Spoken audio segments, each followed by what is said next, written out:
oh etiefoɔ yee ɔno abo apɔnkye ɛyɛ asɛm oh etiefoɔ na and then your first time or have subscribe na click the notification bell on the so metro and no na edal screen so sisia na we are not say yakɔ nsɛm way so etiefoɔ we die awerɛho na ye di na endra Ghana ha say assemblymen ni nyama MC abato no ɛkɔ so fine ana ye ni aye hwe nim say honorable apɔnkye a ɛyɛ wogina emanima yesi kuro bi baby wo hɔ ayefɛ no nima ɛwɔ kumase honorable apɔnkye egina for assemblyman ɛwɔ hɔ a wo hwɛ assemblyman obi a wayɛ campaign media for akɔ interview ne nyama pana unu say yes honorable apɔnkye number 1 etie for ye ni so honorable apɔnkye be win because so hwɛ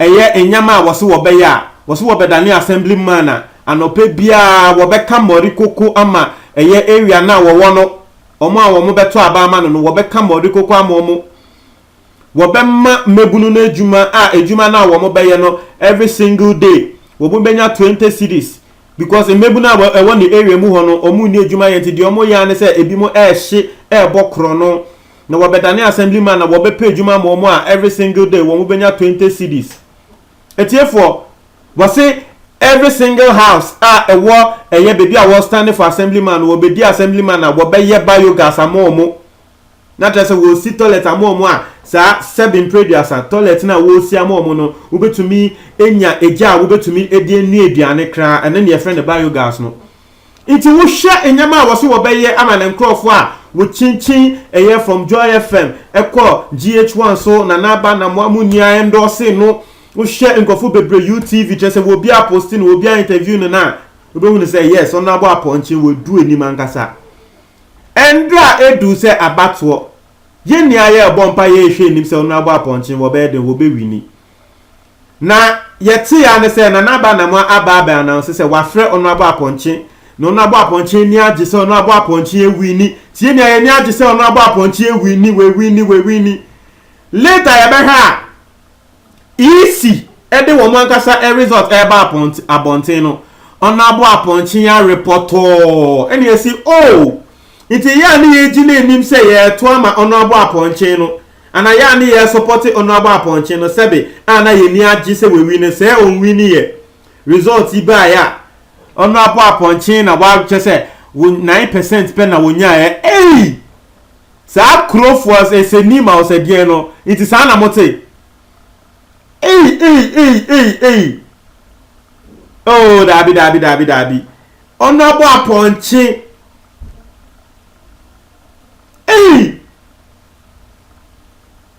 oh hey yes fear delegate ampa hey fear delegate inti media to honorable apɔnkye aye obi ama ne hype ni area just ni nechi mo ama nanre just omo mo koto aba no no di laso onya 9% pe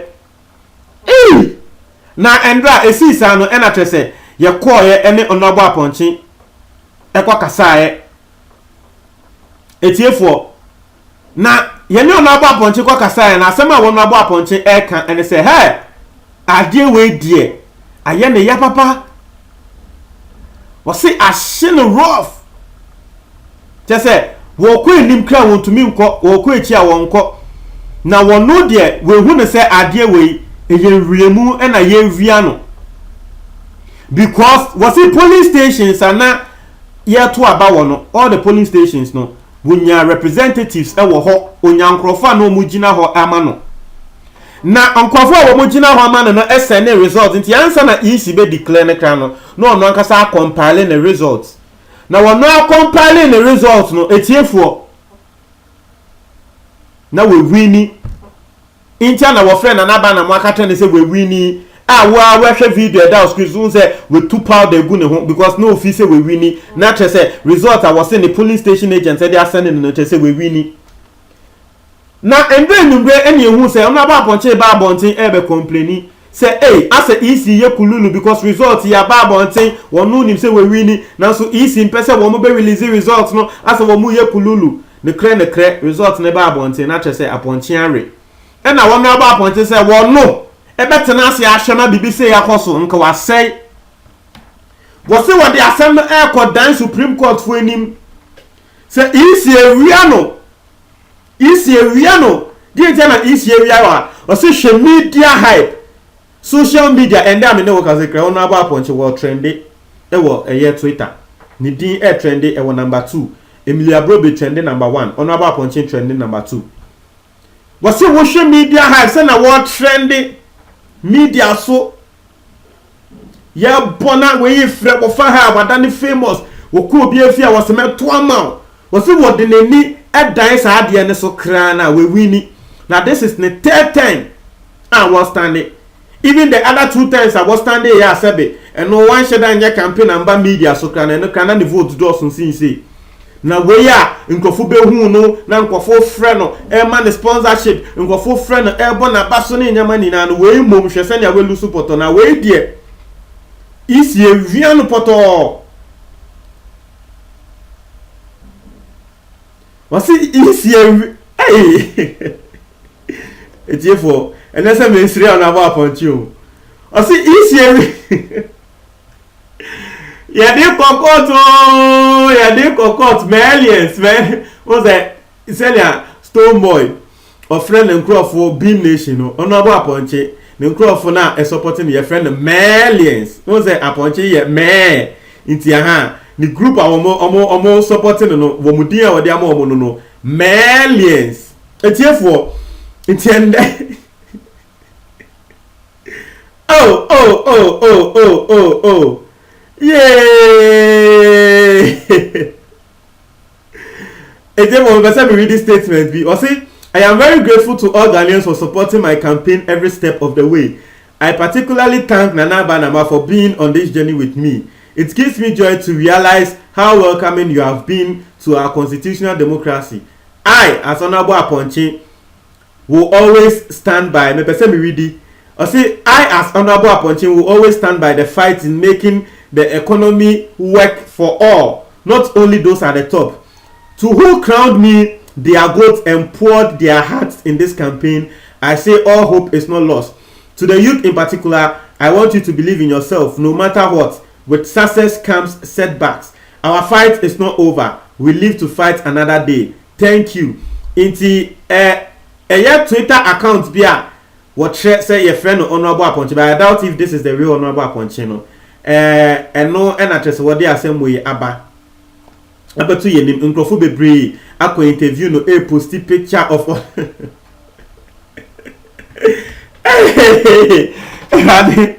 It's easy. Oh, no more punching. Yeah, I said, I have a ya papa. Oh, David. Oh, no more punching. Oh, now, send a number near Japan. Say, yet see the first cell no more punching. We need and brand result. Yen declare, no, not just a miniachi. Oh, no more punching.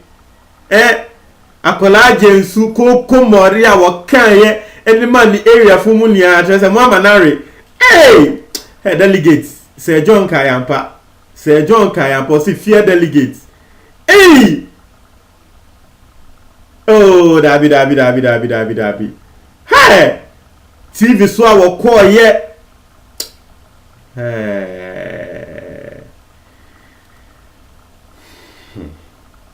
It's here for easy.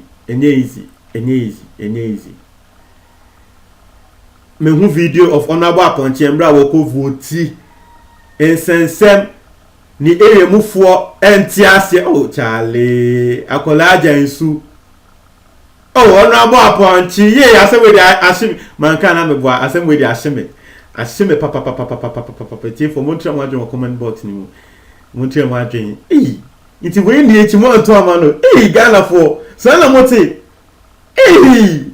and after go food in the whole fell on social media. Let's say I send it there. More question over from Supreme Court.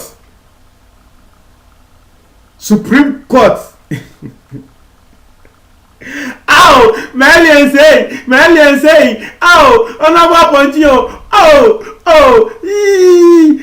Christmas in my puna boycuma ponchi, another ponchi, ow, Ghana for one yardie, Ghana for one yardie bakusi, one yardie, tea for watching, oh, comment, but now Madame Fubi, wait, another ponchi attempts, I want the WhatsApp so, Adaya. Or say hey, now one about punch you winnie, what about Bonzaba cat and say we winnie, am I any air boss, say winnie. Am I would dinner temenye easy. It's here for Bamontre margin. Now we and a walk will be cast a gun and yet no. When you see what gun I was a gun and yet. Montreal margin waiting for me, I say.